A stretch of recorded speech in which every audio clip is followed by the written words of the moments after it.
My favorite part of interning at Marvin is I get a lot of projects to work on and I can collaborate my ideas with other engineers to make them come to life.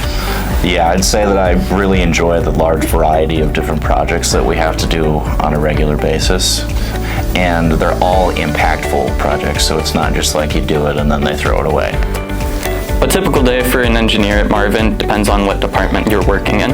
As a custom equipment group engineer, I spend a lot of time designing various parts for our machines around the plant and also manufacturing those parts.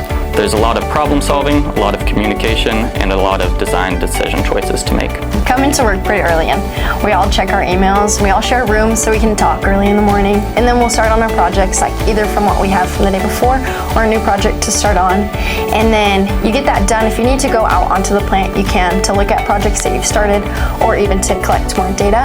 And then lunch comes around and then the rest of the day flies by. Yep, my typical day consists of a lot of walking around, looking at processes, analyzing things, figuring out what I need to figure out to get the job done. Someone should consider an internship experience at Marvin because of the practical work experience that you can get in a laid-back and friendly environment.